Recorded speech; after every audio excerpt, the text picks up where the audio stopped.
இன்று நம்ம என்ன செய்ய போகிறோம் அப்படின்னா கம்பு லட்டு பண்ண போகிறோம்.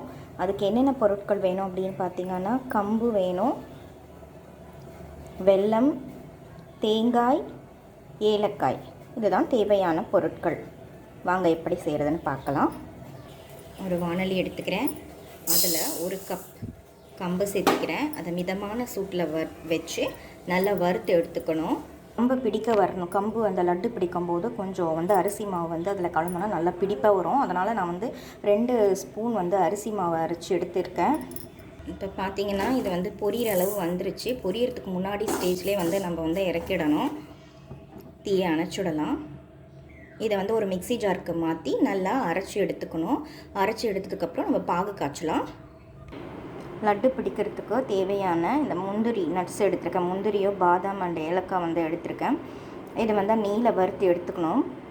கொஞ்சமாக நெய் விட்டு நான் இதை நட்ஸை போட்டு லைட்டாக வறுத்து எடுத்துக்கிறேன். அதே மாதிரி மாவு அரிசி மாவு பிடிக்கிறதுக்கு வேணும்னு இல்லையா, அது பச்சை வாசனையாக இருக்கும். அதனால் கொஞ்சம் இதோடவே சேர்த்து அதையும் வறுத்துக்கிறேன். மிதமான தீயில வச்சு இந்த மாதிரி நல்லா ஃபைனாக வறுத்து எடுத்துக்கணும். கருகக்கூடாது. ஃபைனலாக இதோட அரிசி மாவு சேர்த்து லைட்டாக வறுத்துக்கணும். பாருங்கள், இந்த மாதிரி நல்லா வதக்கிட்டே இருக்கணும். இந்த மாவோட அந்த பச்சை வாசனை போகும். அதுக்கப்புறமா கொஞ்சமாக லைட்டாக தேங்காய் போட்டு வதக்கிக்கணும். துருவிய தேங்காய் இதோட போடுறேன். இது டேஸ்ட்டை என்ஹான்ஸ் பண்ணி கொடுக்கும், லட்டோட டேஸ்ட்டை. வேணும்னா உங்களுக்கு இன்னும் கூட கொஞ்சம் நெய் ஊற்றிக்கலாம்.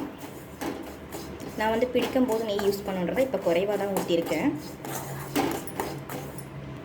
மாவோட அந்த பச்சை வாசம் போயிடுச்சுன்னு நினைக்கிறேன் நான். இப்போ நான் இதை எடுத்து வச்சுக்கிட்டு பிறகு பாகு ரெடி பண்ண போகிறேன்.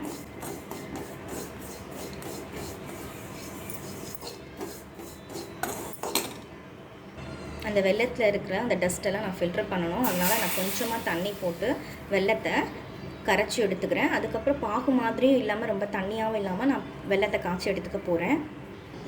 இந்த பாருங்கள், இந்த கம்பு மாவு வறுத்து வச்ச கம்பு மாவை நான் பொடிச்சிக்கிட்டேன். இந்த பாருங்கள், வெல்லம் கலக்கி விட்டுருக்குறேன். நல்லா வெல்லம் இன்னும் கரைஞ்சதுக்கப்புறம் எடுத்து அதில் ஃபில்டர் பண்ணி லட்டு பிடிச்சிட வேண்டியதுதான்.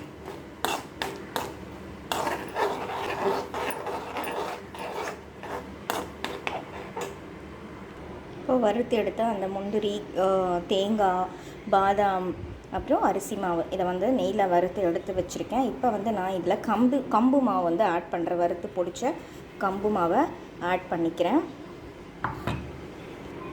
நல்லா இப்போ இதை எல்லாத்தையும் நல்லா மிக்ஸ் பண்ணிக்கிறணும். ஸோ நல்ல சுவை மணம் நல்லா இருக்கும். கம்பு, சோளம் இதெல்லாம் பார்த்திங்கனாவே நம்ம வறுத்தோம்னாவே நல்ல ஒரு ஃபைன் ஸ்மெல் வரும். நல்லா இருக்கும். அந்த ஸ்மெல்லை பார்த்தாவே எப்படி சாப்பிடணுன்ற அந்த ஆசை வரும். இதை பாருங்கள். அதுக்கப்புறம் இதில் வெல்லமும் ஏலக்காயும் கரைச்சி வச்சுருக்கோம் இல்லையா, காய்ச்சி வச்சுருக்கோம் இல்லையா, அதை வடிகட்டி நம்ம லட்டு மாதிரி பிடிச்சிடலாம். அவ்வளோதான், நம்மளுக்கு சுவையான லட்டு தயாராகிடும். இப்போ பாருங்கள், வெல்லம் நான் கரைச்சி வச்சுருக்கேன். அதில் இருக்கிற டஸ்ட்லாம் எடுக்கிறதுக்கு இப்போ ஃபில்டர் பண்ணியாச்சு. இப்போ லட்டு மாதிரி பிடிச்சிடலாம். பாருங்கள், இந்த மாதிரி நல்லா மிக்ஸ் பண்ணணும். அந்த பாகு, பொடி, கம்பு பொடி எல்லாம் நல்லா மிக்ஸ் ஆகணும். நட்ஸ்லாம் எல்லாத்தையும் அப்போ தான் இனிப்பு சேரும்.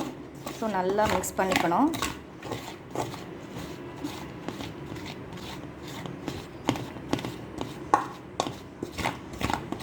நல்லா உருண்டை பிடிக்கிற பதத்துக்கு வந்துருச்சு. இப்போ நெய்யை தொட்டு நம்ம உருண்டை பிடி கம்பு லட்டு தயாராகிடுச்சு. ரொம்ப ஹெல்த்தியான ஒரு ஸ்நாக் இது. நீங்கள் குழந்தைங்களுக்கும் கொடுக்கலாம், பெரியவங்களுக்கும் கொடுக்கலாம். உங்கள் வீட்டில் ட்ரை பண்ணி பாருங்கள். பிடிச்சிருந்தா லைக் பண்ணுங்கள். நீங்கள் ட்ரை பண்ணி பாருங்கள். பிடிச்சிருந்தா லைக் பண்ணுங்கள், ஷேர் பண்ணுங்கள்.